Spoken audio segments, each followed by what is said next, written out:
Hello friends and welcome back in my YouTube channel biology with Neha ma'am.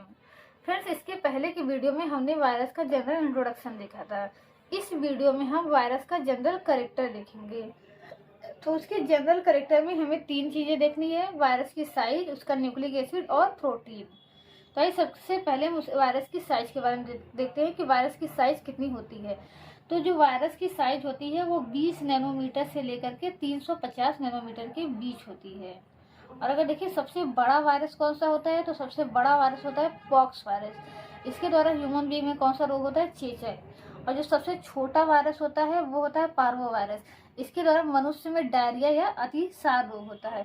तो इतनी चीजें आपको याद रखनी है कि वायरस की साइज जो होती है वो 20 से लेकर के 350 नैनोमीटर होती है। सबसे बड़ा वायरस कौन सा है और सबसे छोटा वायरस कौन सा है।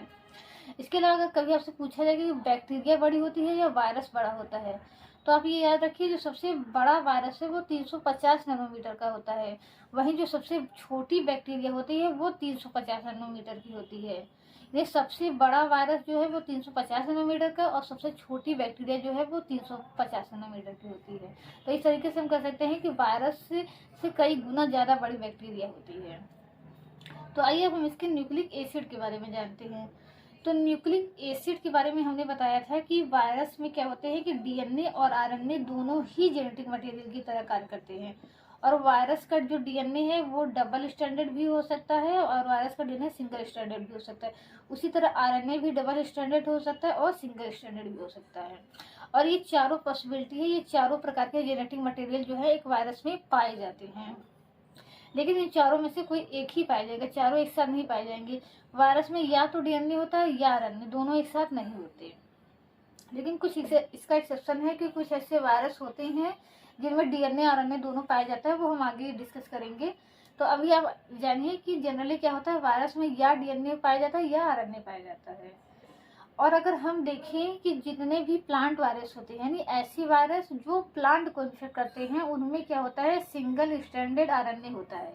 और उसी तरह बैक्टीरियोफेज क्या होता है, ऐसे वायरस जो बैक्टीरिया को इन्फेक्ट करते हैं, उनमें क्या होता है, डबल स्टैंडर्ड डीएनए होता है। तो ये स्टेटमेंट आपको याद रखना है।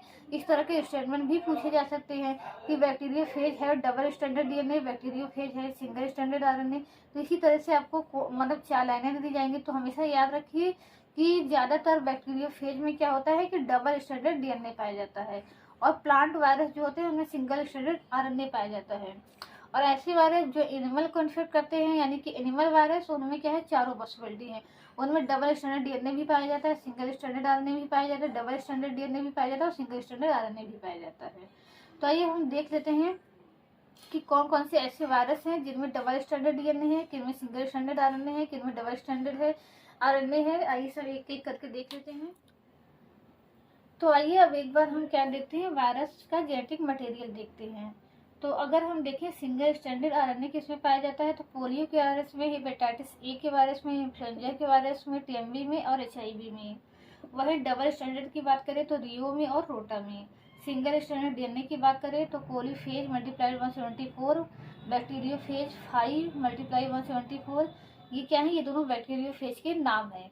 तो इनमें क्या पाया जाता है, सिंगल स्टैंडर्ड डीएनए पाया जाता है। तो अभी हमने देखा था कि ज्यादातर बैक्टीरियोफेज में क्या होते हैं, डबल स्टैंडर्ड डीएनए पाए जाते हैं, लेकिन इन दोनों में क्या होता है, सिंगल स्टैंडर्ड डीएनए पाया जाता है। तो ये बार बार पूछा जाता है कि इसका जेनेटिक मटेरियल क्या होता है। इसी के अलावा पार्वो वायरस जो डायरिया का वायरस है, उसमें भी क्या होता है, सिंगल स्टैंडर्ड डीएनए पाया जाता है।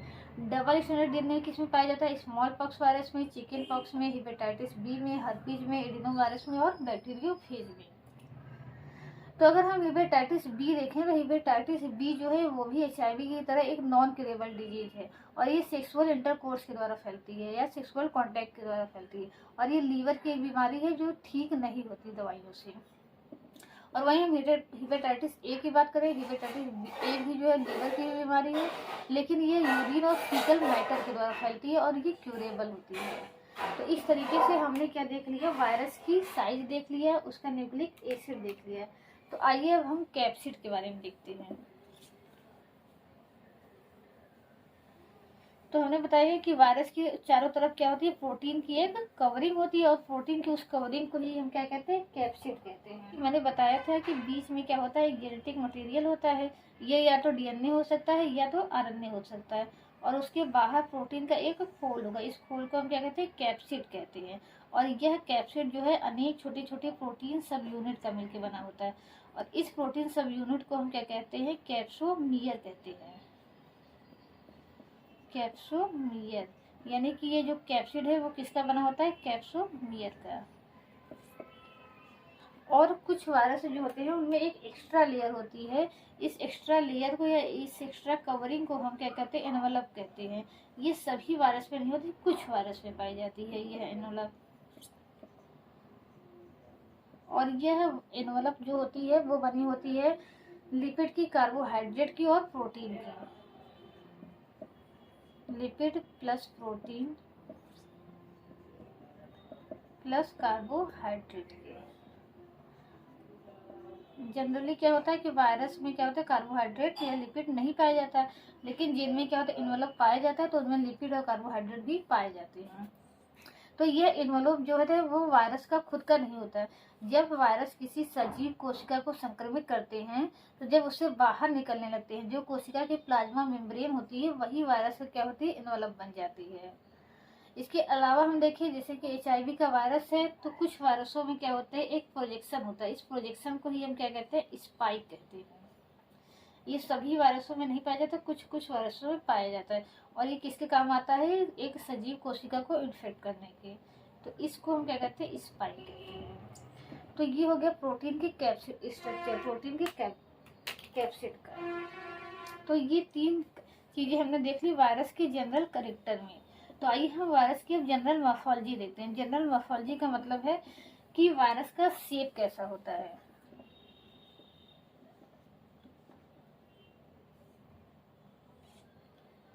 तो वायरस का शेप जो होता है वो तीन तरीके का होता है। शेप के आधार पर वायरस को तीन भागों में बांटा गया है, हेलिकल, पॉलीहेड्रल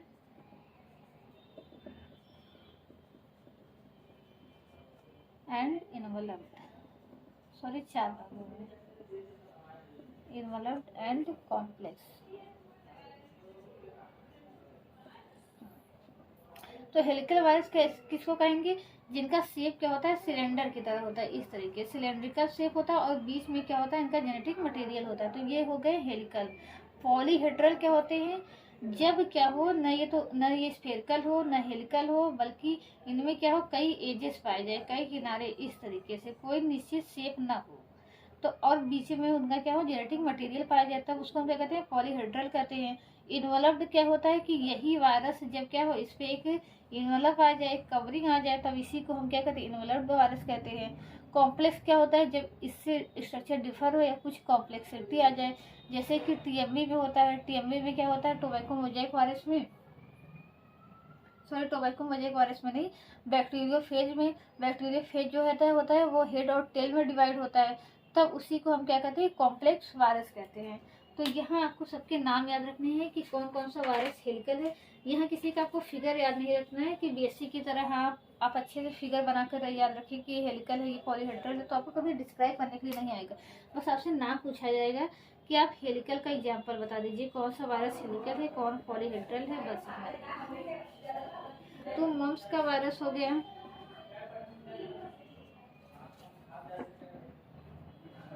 रेबीज का वायरस हो गया, टोबैको मोजाइक वायरस हो गया, टीएमवी जिसको हम शॉर्ट में कहते हैं। तो ये कैसा है, ये हेलिकल वायरस है। इसके अलावा अगर हम पॉलीहेड्रल का एग्जांपल देखिए, पॉलीहेड्रल का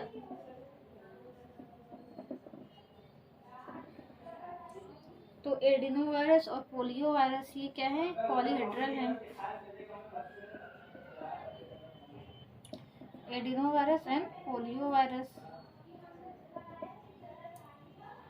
फिर अगर आपसे पूछा जाता है इन्वॉल्व्ड का एग्जांपल बताइए, तो इन्वॉल्व्ड के दो एग्जांपल आप याद रख लीजिए, एक है इन्फ्लुएंजा का वायरस और दूसरा है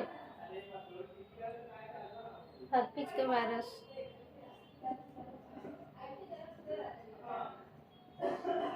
इन्फ्लुएंजा और हर्पिस का वायरस। और कॉम्प्लेक्स वायरस में आप याद रख लीजिए बैक्टीरियोफेज, कॉम्प्लेक्स में